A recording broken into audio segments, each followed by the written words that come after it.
Hello everyone, this is Sunbros again, bringing you guys another Wild Rift video. Today we're going to be putting out our very first how to build video, and we're covering my most played champion ever, Master Yi. I main Master Yi on the PC for quite a while, and I've played many games with him on the Wild Rift mobile version. So I said to you guys when we started doing Wild Rift content that I didn't want to make how to build videos until I felt comfortable with them. I wasn't just going to put out some content just to have some content out. I really wanted to make sure I understood the game.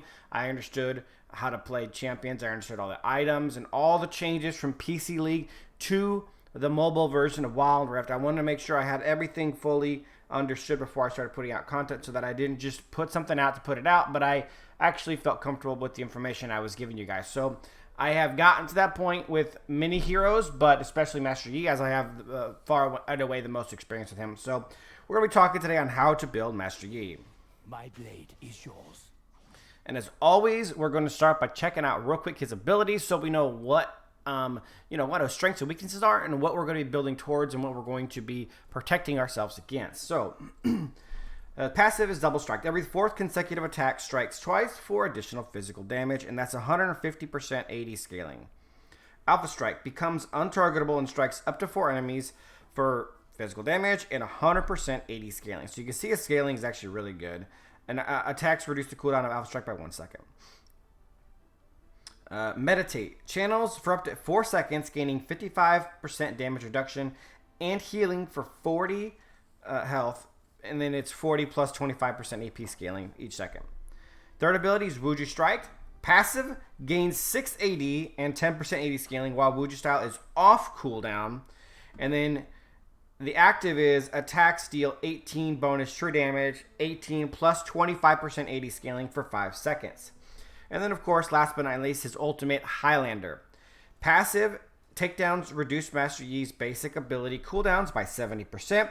And of course, the active is becomes immune to slows, gains 25% movement speed and 30% attack speed for 7 seconds. Takedowns extend the duration of Highlander by 7 seconds.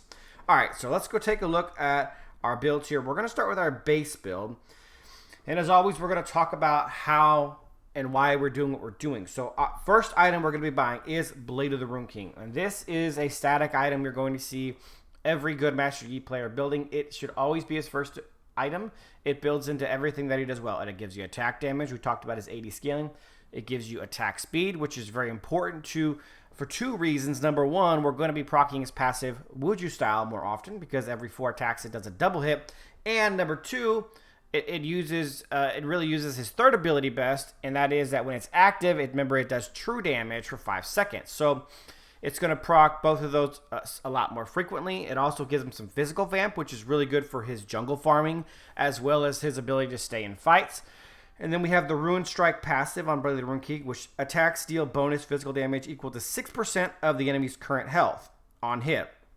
And then that does work with his passive. When you do the passive is 2 auto attacks in 1, so it does apply on hit effects. Minimum damage 15, max damage versus monster 60. And then it has Drain. Hitting an enemy champion with 3 attacks or abilities deals 30 to 100 magic damage and steals 25% of their movement speed for 2 seconds.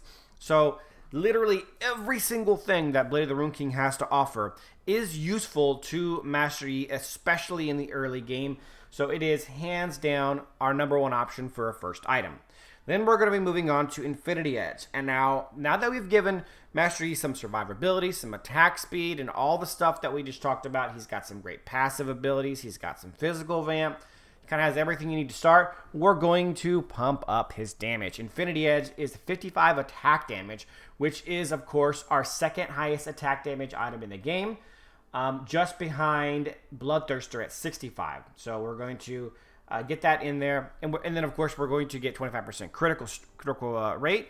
And then the Infinity passive, critical strikes deal 230% damage instead of 200.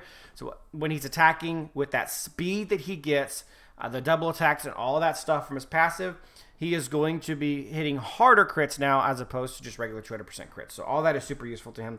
Next, we're moving on to the boots. Now, the boots, these are Gluttonous Quicksilver. Now, the one major weakness Master Yi has is getting crowd controlled. High crowd control teams will be able to control him. Now, he can dodge some crowd control with his Alpha Strike, where he becomes untargetable for a short period of time. But obviously, you can't rely on having that up all the time, and you will get crowd control from time to time. So first of all, we're taking Gluttonous, which is physical vamp. It's going to give us movement speed, physical vamp, basic stuff there. So we're going to get more lifesteal. And then we're going to be taking the Gluttonous Quicksilver. Now, there's two options, basically, for Yi that are useful. Number one, I guess you could say three. Number one is the Gluttonous Quicksilver. I take this because I think that being crowd controlled is essentially his nemesis. It is the biggest vulnerability weakness he has. And what Quicksilver does is removes all crowd control effects currently affecting you and gain 50% movement speed for 1.5 seconds. It does not remove knockups or knockbacks. So 60-second cooldown, it's not too long in a team fight or in a fight that could be extremely useful to escape with your life or to chase down a kill or whatever you got to do. It could turn the tides easily. I think it's probably the best option. A secondary option would be the Gluttonous Stasis. Obviously, this is a pretty handy. Now, the main reason why Gluttonous Stasis would be useful on Master Yi is because Master Yi's first ability, Alpha Strike, is a game changer. Now, if you're dying, for example, or you're running low, people are jumping on you, you have bleeds, you're ignited, whatever. You want to negate all of that, and you want to give yourself a second, or in this case, 2.5 seconds, because you go invulnerable and untargetable for 2.5 seconds, but you're unable to move, attack, cast abilities, or use items. 120-second cooldown. I'm going to start using this on Master Yi more often, because what happens is you get in a situation where you're in a bad shape, but Alpha Strike, your first ability, is the ultimate kind of thing that helps you fix that problem. So what you do is you go into your stasis, you become untargetable for 2.5 seconds in hopes that your Alpha Strike cooldown is up when you come back. Or if you time it correctly, you can time it so that it is back in that scenario. So there's really great use for it in that case because Alpha Strike makes you untargetable, so you can't be hit. It also does a bunch of damage, and potentially you can land doing a couple auto attacks, getting some lifesteal, and being able to turn the tide. So that's a really good one. And then the third one is Proto Belt. I mean, that's just for more movement. Master Yi doesn't really lack movement. His ult gives him movement speed. Movement speed isn't one of his issues. This is just for thirsty players who want to get a lot of kills. I wouldn't use this. I would stick to the first two. And as far as the boots go, physical vamp is my choice, but if you really want to look at getting something with more tankiness, like Merc Treads against a really high... Merc Treads will reduce the duration of stuns, slows, taunts, fears, silences, blinds, and immobilizes by 35%. So if you are concerned or you're having issues with a lot of crowd control, that is useful. I personally like to remove just one. I can dodge a fair bit of crowd controls with his Alpha Strike, so I prefer to go with the Gluttonous Greaves. But if you want to do Merc Treads for that reason, and you want to go the Quicksilver, that's an option, and you're going to be very, very immune to crowd control as Master Yi. That's something that I potentially will look at trying in the future as a fix for some of those issues. And maybe in games where you have a lot of people with crowd control, you give that a shot and see how you like it. All right, next we're talking about Phantom Dancer. Now, a couple cool things about this. Obviously, attack speed again, crit again. So now we're attacking faster. We're still hitting hard. Now we're critting more often. You get some more movement speed, which is solid. And then Lifeline is perfect for a guy like Master Yi. Damage that puts you under 35% health grants a shield that absorbs a bunch of damage for 5 seconds. 90-second cooldown on the item. I think everything on this item makes perfect sense for Master Yi. Attacking faster, critting more often, the movement speed, and of course the shield, they all are useful to him, and it's a very common item you're going to see on Master Yi builds. And I love it. So this is kind of my core 3 items. These 3 items go on all my Master Yi builds, and they're always on there. Now, one of my next item is Bloodthirster. We talked about how well the passive and the first ability scale with attack damage, 150 and 100%, and Bloodthirster is the highest attack damage item in the game. You combine that with having the second highest attack damage item in the game in Infinity Edge, and you're running some pretty high attack damage build. You also get physical vamp. So now we're talking about 10% physical vamp from the Blade of the Rune King. We're talking about 8 more from the Gluttonous Quicksilver, so that's 18. And we're talking about 15 more from Bloodthirster, so you're going to soak up 33% of the damage that you do With this build, when I finish Bloodthirster, I'm able to solo Baron.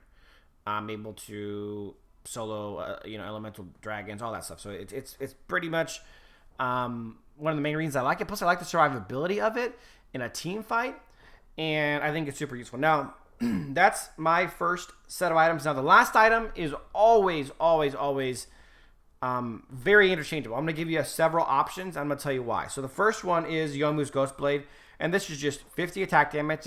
It's the next highest attack damage item in the game. So more attack damage, some ability haste, some armor penetration. If no one is building a lot of armor in the game, or only the tank, let's say you have one tank who's building a lot of armor, but no one else has armor, or very, very little, 10 armor penetration is plenty.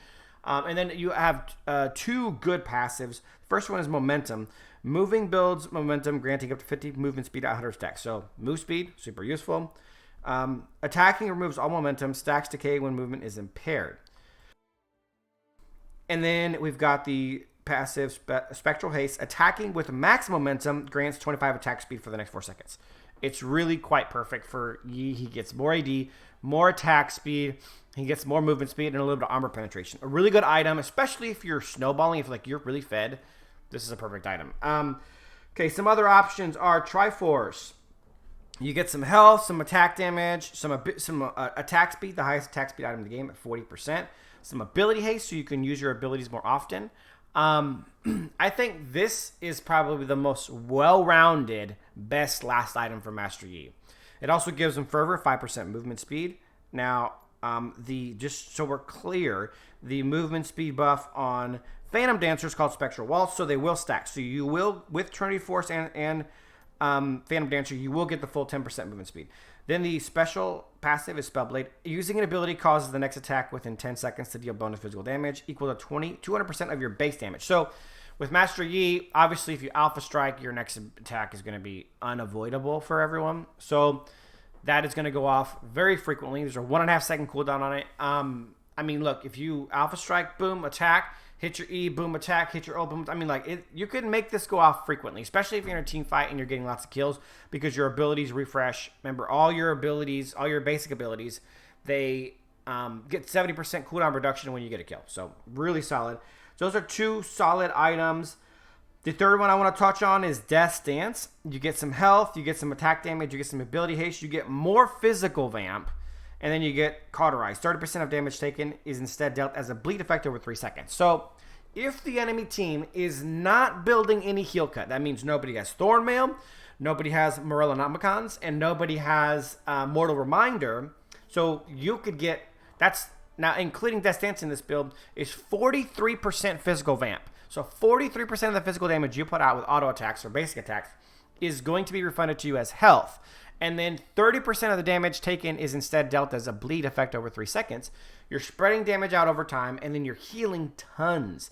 It's actually incredibly potent if no one is building a heal cut. Now, here's another thing that I would look at. Let's say the tank is building heal cut, like Thornmail, and you could still do Death's Dance. I still think it's potent. Obviously, your healing is going to get cut from 43% to 21.5%, but you're still going to have 30% of the damage taken, spread out over time. You still have Phantom Dancer giving you a shield when you fall below 35% health, right? So there's still a couple uses there. And 21.5% lifesteal or physical vamp is not nothing. You're also getting more health, so you're a little bit more tanky. You're getting ability haste, so you can do your abilities more often. I think this is pretty interesting. And at the end of the day, Master Yi is going to avoid tanks for the most part. He's going to go for all the squishies first. Tank should be the last guy he's killing. So at that point, it matters a lot less. And if you're talking about the tank having Thornmail, that isn't going to affect you because you shouldn't be attacking the tank until at the very end, once everyone else is dead. That should be your absolute last target to attack in a team fight. So this is kind of my main. And then if we really want to go to defense, obviously you have the option to buy something like Guardian Angel, gives you attack damage, armor, and then you obviously revive if you die. And then the last item I'd say, Frozen Mallet, if you really want an extra slow, 550 max health, 25 attack damage, and 40% slow. Pretty potent. That could be useful if people are really easily getting away from you. And then last option, Iceborne Gauntlet. It gives the same Spellblade thing as that was on Infinity Triforce, but this one also creates a slow instead. And you get armor, max mana, ability haste, and then you get a really nice extra bit of bonus and a slow. So those are kind of my alternative ending options, but I think this is a really solid build. Now we're going to go on and talk about the runes. I use the same runes all the time for Master Yi. Conquer gains stacks of adaptive force when hitting a champion with separate attacks or abilities. Stacks up to 5 times when fully stacked. Deals bonus adaptive damage to champions. So when you fully stack it, it's 10% damage. Master Yi can stack it very quickly because of his Alpha Strike, because of his attack speed. He can stack Conquer, and because of his passive, which gives every 4 attacks you get a double hit, he stacks Conquer very, very, very quickly. So getting that 10% damage is very fast, and this should be the only rune ever used on Master Yi unless someone has lost their mind. Then we're talking about a second ability. Now, there's a couple options here. People use Brutal to get a little bit of extra AD and armor pen early.